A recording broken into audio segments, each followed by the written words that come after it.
A Canadian man's love for exotic animals ended in tragedy. The horrific story of Travis the chimp, who was shot and killed by police after he attacked a 55-year-old woman. Her nose, ear, and lip were bitten off in a vicious raccoon attack. Police say Terry Thompson was bitten by one of his lions or tigers just moments after shooting himself. Mauling at San Francisco Zoo. One man is dead, two hospitalized after a Siberian tiger escaped her cage and attacked. Now the zoo is releasing new details about the investigation. Homes in suburbia all have their similarities. They have their freshly cut lawns, nicely kept gardens, squeaky clean windows, and maybe even a family pet. Another thing suburban homes are notorious for are their secrets. What is kept within the walls could be rare exotic visitors, and when they are, the consequences may be the end of your story. People think, oh, I'll just get this animal, then I'm going to call a zoo to you and give it to them, or call scientists. You're going to get these people who are not committed to having an animal and raising it properly for its lifetime. I mean, they're cute, you know, but to look at, but I would never, I don't know that I would trust a wild, like an animal like that. Like track record, you know what I mean? Yeah. Like, sometimes people want what they can't have. I don't know. And it's weird because it's like an addiction.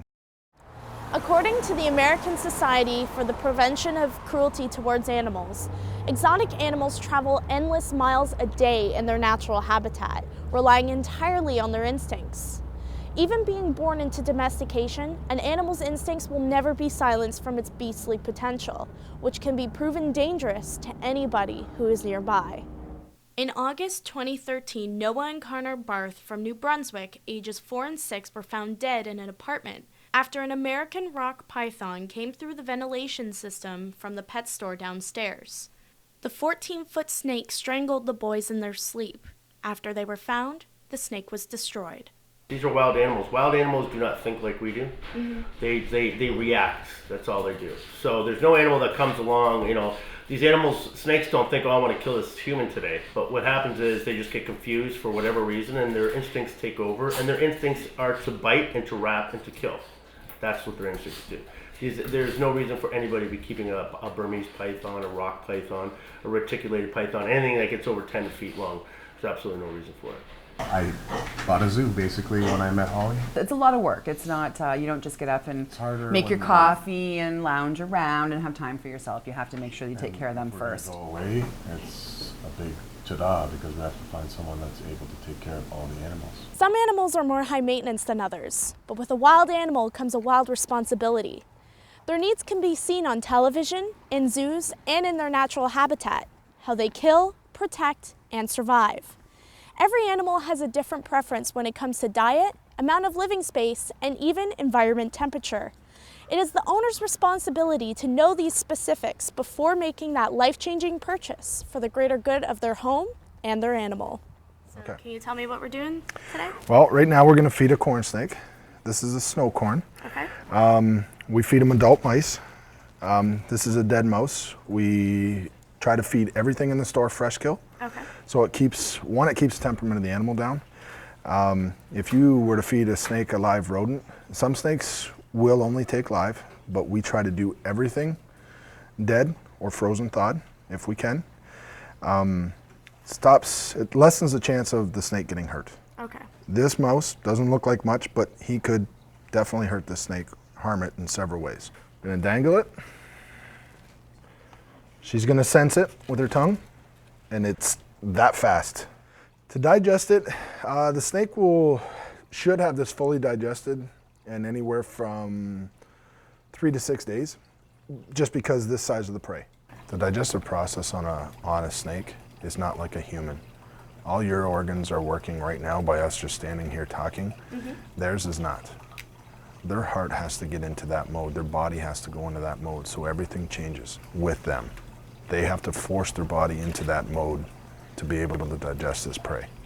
Any animal is dangerous.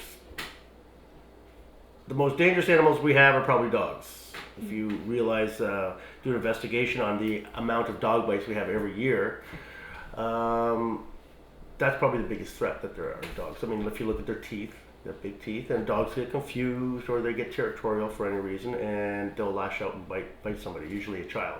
When you talk about exotic animals being taken into households for pets, you know, it's when you use the word exotic animal, it's such a broad term. It could be like a tiny little gecko, or it could be a 800-pound tiger. So clearly, there's many of these animals that should never be kept as pets. They should not be kept in households. I don't believe in any type of monkey being kept as a pet. Certainly none of the exotic cats. These animals are very dangerous. They should be either kept in the zoos or left in the wild. Plain and simple. People that don't own animals and never owned an animal, and you're not sure what kind of animal you want, you go research it and take some time and do the due diligence beforehand. When you read about it, they'll tell you that's going to happen at the beginning, and then you'll know, and you to be able to just make an informed decision as to whether that's something that's going to bother you, or whether it's something you can deal with. You could take the hat off. Oh, the hat comes off. Yep. Okay. In 2009, Charla Nash was attacked by a 200-pound chimpanzee. A few months later, her face was shown during her first interview with Oprah Winfrey, showing the world the harsh reality many exotic pet owners go through.